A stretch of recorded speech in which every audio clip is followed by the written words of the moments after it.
What's up? Name's Tina. Yo, who needs school when you got this much swag, bro? YOLO swag. Obey. Mr. President, our earnings are up this quarter. Wait.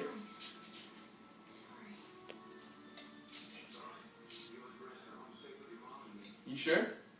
Yes, they've gone up by 20% according to my calculations. 20%'s on the low side. That's why it probably feels so light. Oh. How are we going to increase profits? Well, sir, we are currently producing at the monopoly price.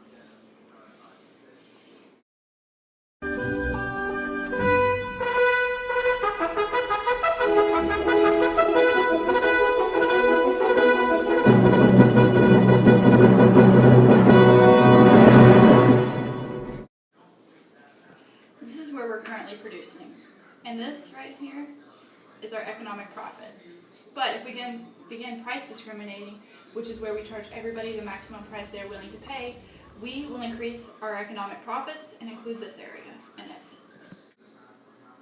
Perfect. Here's a bonus. Treat yourself. About time.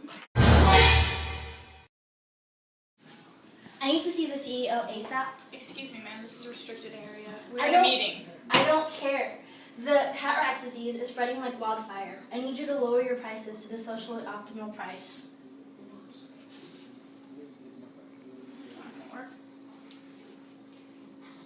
We're producing below our average total cost then. Operating at losses. We're going to go bankrupt. Here's a per unit subsidy. Per unit subsidy? What is that? That means that they will give you money per every unit that you produce, which will make sure that we will be meeting our average total cost, which makes sure that we will be making a normal profit also. Normal profit. That means we are not making any economic profit, but we are covering all our costs. So we'll be producing more, but no profit. Government regulation.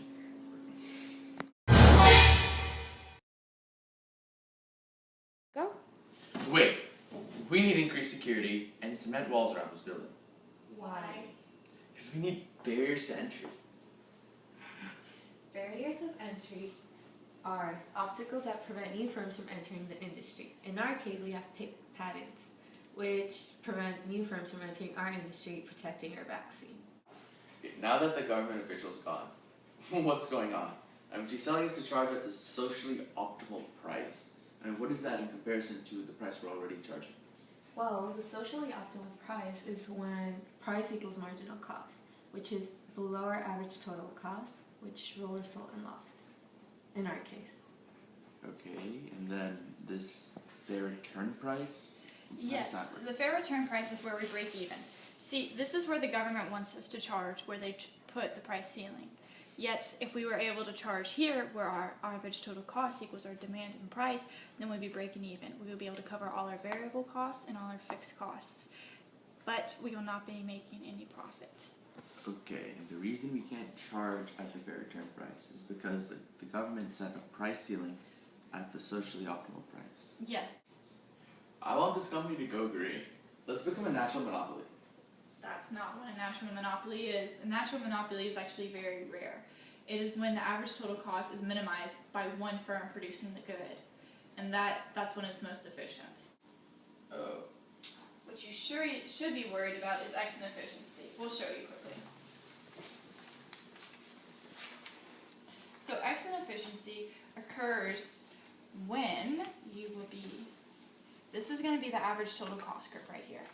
And so X inefficiency is any point that is considered above the average total cost curve. So if you should be producing here, you would be producing here. Or if you should be producing over there, you would be producing up here. And so that means it costs more to produce the good than it should. And so that would make your little stack of money over there start dwindling. And so it's just we need to make sure that our points don't go above the average total cost curve, because that means it results in X inefficiency. But what's the problem with producing more than our average total cost curve?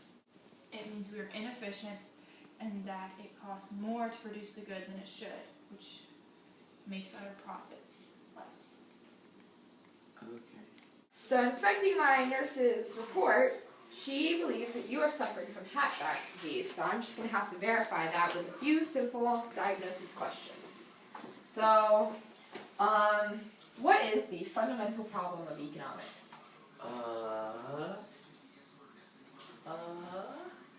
Supply and demand.